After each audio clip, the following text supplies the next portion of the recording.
our 2.5-year cyber capacity building project, looking at the implementation of the UN cyber norms in the ASEAN region, looked at building on the ministerial agreement by the ASEAN ministers back in 2018 to subscribe in principle to the voluntary and non-binding UN norms of responsible state behavior that were agreed by the UN already back in 2015.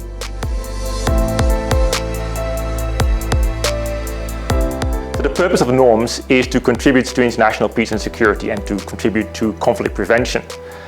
So cyber norms, or norms in general, are common sense agreements, in this case between states, in terms of what they expect as appropriate behavior. It's kind of what states should and should not be doing in cyberspace. And norms also are common sense agreements to which countries and organizations, and in some cases individuals, feel compelled to adhere to. And cyber norms in particular talk about how states among themselves collaborate and cooperate in tackling issues of cybersecurity. So it's even less about cybersecurity, it's very much about international cooperation.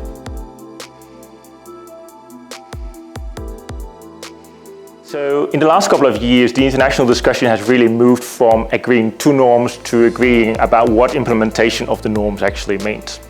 And that's really a challenge because there is no blueprint. There is no blueprint which says what states should and shouldn't be doing in terms of their implementation measures.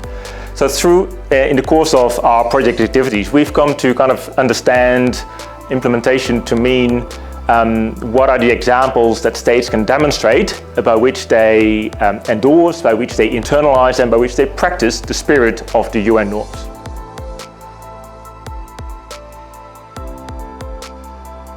With capacity building, it's always the question, what are you providing to your interlocutors and partners after the project has finished? And I think we're leaving behind two main key products and deliverables. One is we are leaving behind a library of open source materials.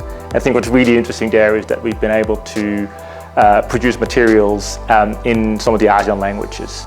That includes videos, that includes parts of the report, as well as others. Secondly, we are leaving behind a community of experts in government, practitioners, in industry, but also in think tanks that are able to continue to drive discussions in individual ASEAN member states, but also as part of the ASEAN dialogue, the ongoing ASEAN dialogues, and in the ASEAN Regional Forum, which should eventually hopefully trickle down to the UN Working Group level.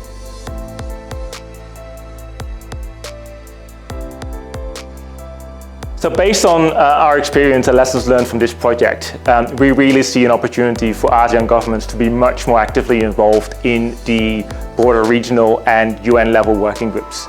So we really encourage, based on this work and on this capacity building efforts, for ASEAN governments to share their opinions and share their views. There is enough of local practices, of good local practices, that are worth sharing in the international community. And only kind of by bringing more governments and more actors and stakeholders into the conversation, we build a more safe and secure cyberspace.